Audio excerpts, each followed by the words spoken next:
আজি এখন নতুন ভিডিঅ' লৈ আহিছোঁ। PM কিষাণৰ 16 নম্বৰ কিস্তিৰ ধন চৰকাৰে সোমাই দিছে একাউণ্টত, কিন্তু বহুতে আছে কিন্তু এই টকাটো সোমাইছে নাই চেক কৰিব নোৱাৰে। আজি এইটো ভিডিঅ'ত আমি দেখুৱাই দিম, গতিকে আপোনালোকে ভিডিঅ'টো অলপো স্কিপ নকৰিব। যদি কোনোবা আমাৰ ভিডিঅ'টো নতুনকৈ আহিছে তেনেহ'লে আমাৰ চেনেলটো ছাবস্ক্ৰাইব কৰে। ভিডিঅ'ৰ ডিছক্ৰিপশ্যনত লিংকটো দিয়া আছে, আপোনালোকে লিংকত ক্লিক কৰি আপোনালোকে ডাইৰেক্ট এইটো পিছত আহি যাব পাৰিব। আপোনাৰ হাতত মোবাইলটো যিকোনো এখন ব্ৰাউজাৰ অ'পেন কৰিব, তাত আপোনালোকে লিখিব PM কিষাণ বুলি আপোনালোকে চাৰ্চ কৰি PM কিষাণ gov.in বুলি আপোনালোকে চাৰ্চ কৰি চাৰ্চ কৰাৰ পিছত আপোনালোকে যিটো ফাৰ্ষ্ট লিংক পাব সেই লিংকতে আপোনালোকে ক্লিক। ইয়াত আপোনালোকে বহুতকেইটা অপশ্যন পাব, মাজতে এটা অপশ্যন আছে নাও ইউৰ ষ্টেটাছ।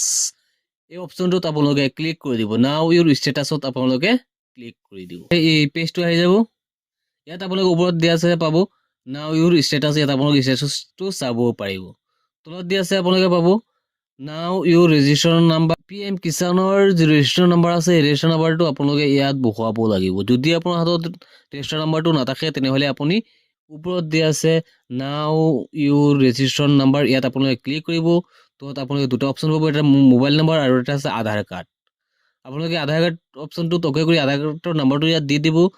তাৰপিছত এই কেপচা কোডটো বহুৱাই গেট অ'টিপিত অ'কে কৰিব। গেট অ'টিপিত অ'কে কৰাৰ লগে আপোনাৰ মোবাইলত OTP আহিব। এইটো OTPটো আপোনালোকে ইয়াত বহুৱাই দিয়াৰ লগে আপোনালোকে PM কিষাণৰ যিটো ID নাম্বাৰ আছে সেই ID নাম্বাৰটো পাই যাব। পিছত আপোনালোকে ID নাম্বাৰটো ইয়াৰ পৰা কপি কৰি আপোনালোকে বেকত আহি যাব। আহি আপোনালোকে আকৌ এইটো অপশ্যনত আহিব।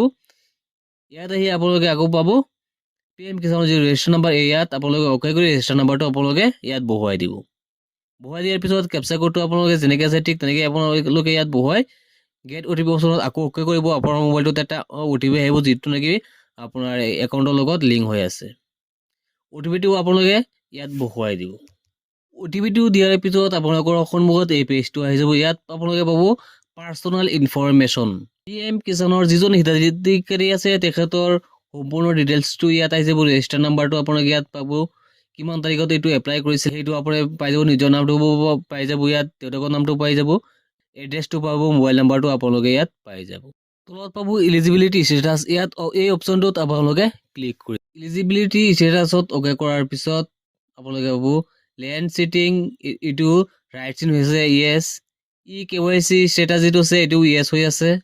আধাৰ বেংক একাউণ্ট চেণ্ডিং ষ্টেটাছ যিটো এইটো ইয়েছ হৈ আছে। এই গোটেইবিলাক যদি ইয়েছ হৈ থাকে তেনেহ'লে নিশ্চয় আপোনাৰ একাউণ্টত টকা সোমাব, আৰু ইয়াৰ পৰা কোনোবা এটা যদি হয় তেনেহ'লে আপোনাৰ একাউণ্টত কিন্তু টকা নোসোমায়। ইয়াৰ তলত আপোনালোকে পাব লাষ্ট ট্ৰেনজেকশ্যন ডিটেইলছ। ইয়াত ট্ৰেনজেকশ্যন ডিটেইলছ কেতিয়া পাই যাব। ইয়াত দি আছে AFTO, এইটো ৰাইট চিন হৈ আছে। এইটো ৰাইট চিন হ'লে পইচাটো সোমাব। আৰু পে'মেণ্ট যিটো ষ্টেটাছ আছে এইটো চাওক 6 ইনষ্টলমেণ্ট পে'মেণ্ট ডান। এইটোত 6 নম্বৰ যিটো কিস্তি আছে এইটো ডান হৈ আছে, এইটো সোমাইছে বুলি দেখুৱাইছে। আৰু যিকেইটাত ডান বুলি উল্লেখ নাথাকিব, পেণ্ডিং বা প্ৰচেছিং হৈ থাকিব, সেইবিলাক টকা কিন্তু সোমোৱা নাই, প্ৰচেছিং হৈ আছে। আপোনালোকে ইয়াত আপোনালোকে আৰু এটা অপশ্যন পাব লাষ্ট ট্ৰেনজেকশ্যন ডিটেইলছৰ লগত। ইয়াত 6 নম্বৰ এটা অপশ্যন দি আছে। ইয়াত যদি আপোনালোকে অ'কে কৰে তেনেহ'লে আপোনালোকে 1ৰ পৰা 16লৈকে আপোনালোকে অপশ্যন পাব। যিটো কিস্তিৰ পইচা আপোনালোকে চাব বিচাৰে সেই সংখ্যাটোত আপোনালোকে ইয়াত অ'কে কৰি দিব। ইয়াত কিন্তু 16 নম্বৰ কিস্তিৰ পইচাটো ইয়াত কিন্তু দেখুওৱা নাই, কিয়নো এইটো এতিয়ালৈকে আপডেট হোৱা নাই। আজিৰ ভিডিঅ'টো এইখিনি আছিলে। লগ হ'ব নেক্সট ভিডিঅ'ত।